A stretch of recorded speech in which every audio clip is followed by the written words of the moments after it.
Okay, Luke Ford here, live Torah talk with Joey Kurtzman and I. And this week's portion is Vayetze, and that means it's from the book of Genesis, starting with chapter 28, verse 10.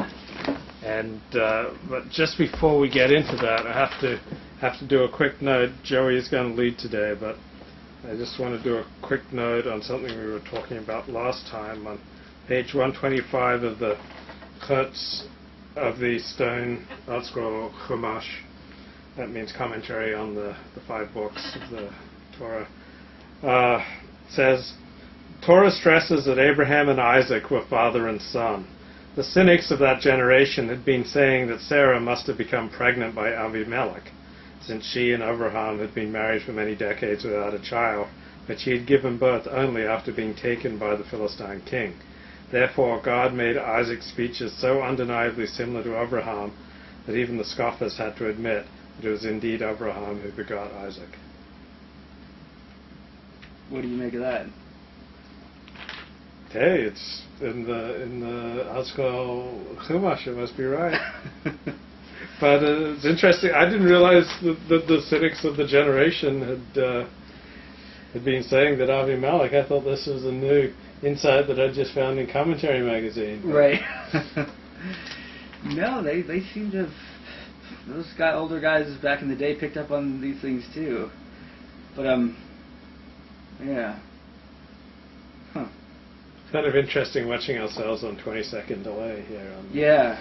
It's always interesting watching yourself. It's always a disappointment to see yourself on film or anything. Okay, that's enough of that. Yeah. Of my own self-image. So Jerry, lead the way, my friend. Okay, well, there are the story of Vayetze. I mean, it starts with Jacob leaving his hometown of Beersheba and traveling off to Haran, and where he meets through a stroke of fortuitousness, he meets Laban and Laban's daughters, Rachel and Leah. And I think one of the themes of the portion is this, not the conflict between Rachel and Leah, but I read one commentary that said that they represent two, that the tension between Rachel and Leah continues on all throughout Jewish history, that the Mashiach ben David, well first of all, that Moshe was the descendant of Leah, but only Joshua could get us into the Promised Land, and he's a descendant of Rachel. And Joshua means Jesus. And Joshua. Clearly, he's a pre-Christ figure. He's Joshua. And only Jesus can get you into the Promised Land. Only Jesus can. Hey, well, exactly. Well, I think Yehoshua means like deliverer. Right. So, like in the end, it's Jesus or bust. But we're in a pre-Christian phase here. But also when there's two messiahs, two Mashiachs that are coming, Mashiach ben David and Mashiach ben Yosef, and ben Yosef is Rachel's heir, and ben David will be Leah's heir. So there's a lot going on there with Rachel and Leah. I guess what do you make of the differences? I don't know. What do you make of the two of them? Well, Rachel is hot and Leah is not. Right. I mean, and the ugly have always had a burn on the beautiful. So I think that's kind of the. What do you mean burn? Like they've resented it. Right. So I mean, think about all the ugly chicks out there who are watching his video and like wish that they looked like Monica and Helen, but don't. Right. Well, that's true, but it's one of the great conflicts in Jewish history. I think in human history, but there's still, but Leah's brings some stuff to the table too. I was interested in the way it described them physically when Jacob saw them. One, that Leah had tender eyes and Rachel had fine features and a fine countenance or something. I don't think it was tender. I think it was weak. Isn't tender like a nice way of saying not attractive eyes? I don't think so. I mean, to me, tenderness is, the strong are always tender because they don't have to be, and the weak can be tender or try to be tender too. But no, tenderness comes from strength, I think.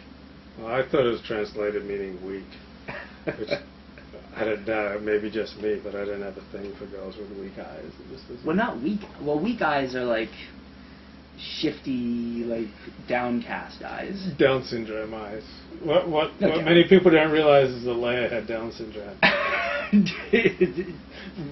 Is there a precedent for that, or is that that was just my innovation? sudden Well, I disagree. I think, blinding inspiration. I think people with Down syndrome have warriors' eyes. they're so excited and they're so confident. Would you like to marry a Down syndrome I would not, but bigot? but that's because they don't have features that appeal to me. Yeah. You don't like the mongoloid look? Not so much. They have a simian crease, which is very interesting. They have a crease up here, which is interesting if you're into palmistry, because it's but if you're not, it's not interesting.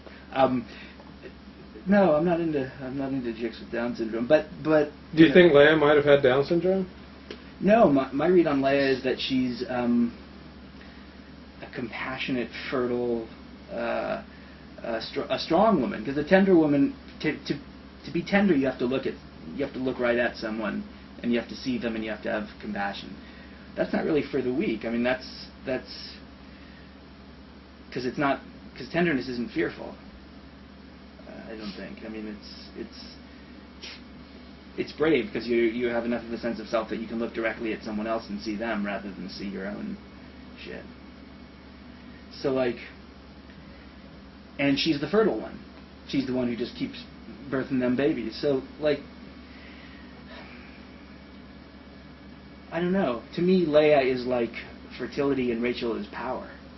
And yeah, Joshua comes from power, from the ability to strike and to exert your will on other people. But why do you think Rachel is powerful? Because fine features are power. I mean, a beautiful woman has the power of a beautiful woman, and she can rely on that rather than on internal resources, because wherever she goes, right, people see her beauty, and then she ages, and then she's fucked. Right? I mean, yeah, that makes sense. So yeah, so that was interesting to me. Like,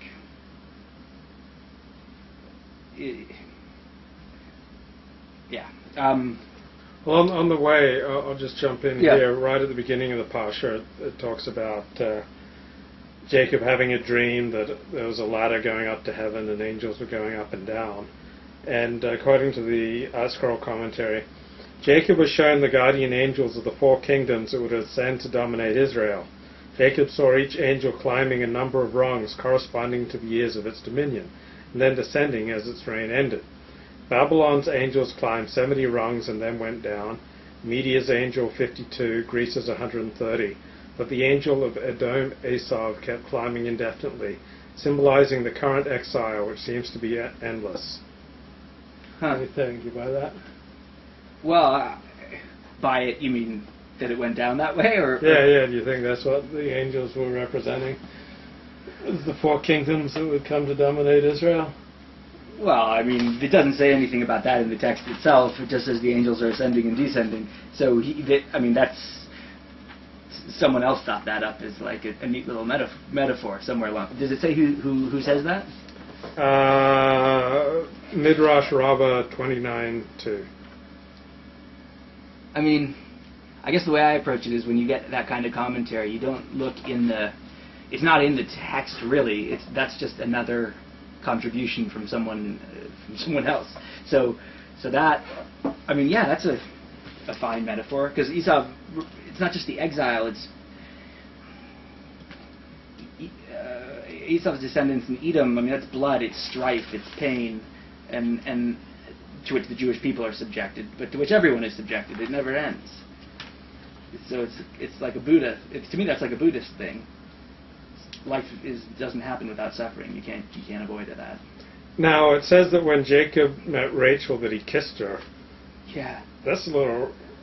I mean, before he even told her who he was. What about Shemer and Nagia? Yeah, that was my thought too. And it says he kisses her, and then he tells her who he is. So it's just